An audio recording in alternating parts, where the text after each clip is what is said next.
Good morning, dear listeners. It's Tuesday, the 12th of July. It's 6 o'clock in the morning. The temperature is 8.3 degrees Celsius, but the feels like temperature is 6.6. That is cold. I'm trying to survive another Melbourne winter. They say Melbourne's coldest recorded temperature was on July 21st, 1869. When it was 2.8 degrees Celsius. Well, I reckon we've beaten that record this winter. These days, meteorologists record the feels-like temperature, and there's been a couple of days recently when the feels-like temperature was 0 here in Melbourne Park and below 0 over in the northern suburbs. I've actually started popping my face cream in front of the heater for a few minutes before I put it on. It's so cold. I've just had 2 weeks off teaching and most of that time writing, although I did take time out to have lunch with friends and to go to the Elvis exhibition in Bendigo. It was spectacular. And apart from that, I've been on the couch in front of the heater doing my writing. The good news is I have started on the rough draft for Dusty Kent Murder Mystery number 7. Exciting! Anyway, I feel good now the story has started to take shape, even though it's a long way from the final point.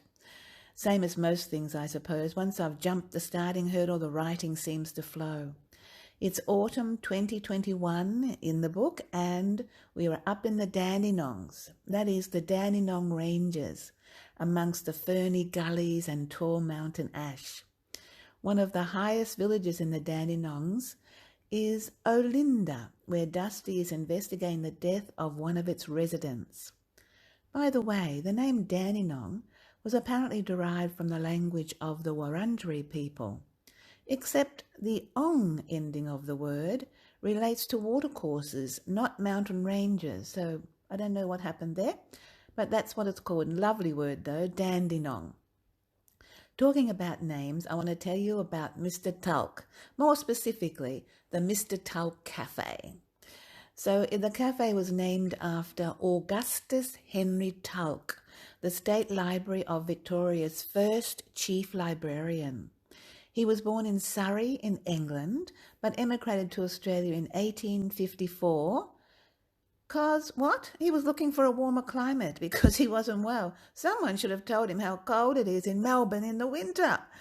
Mr Tulk was responsible for adding thousands of books to the collection of the library, including books called duodecimos. This word really got me. These books were considered tiny, but they were about the size of an Agatha Christie paperback. So I guess it was tiny by comparison with all the tomes they used to read back then. And also back then, the State Library was called Melbourne Public Library. It was Australia's first public library. And Mr Tulk Cafe is actually within the library, but extends out into a lovely outdoor area with gorgeous big cafe umbrellas.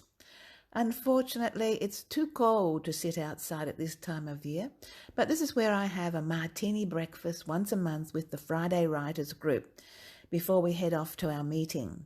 Remember how I told you last month that I had to miss my monthly Friday Writers meeting because I had COVID? Well, I didn't miss it this month. When we finish our meeting around lunchtime, we usually head back over to Mr Tulk for a delicious lunch. How good is that? The life of a writer is not too bad, right?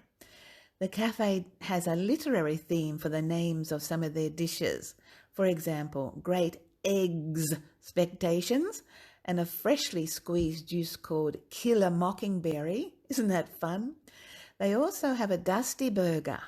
I like to pretend they named that hamburger after the character in the Dusty Kent Murder Mysteries. But that's me being fanciful. Don't forget, that even if you can't make me warmer, just add a little joy to my day. Just press like or subscribe and maybe leave a comment. Ciao, ciao.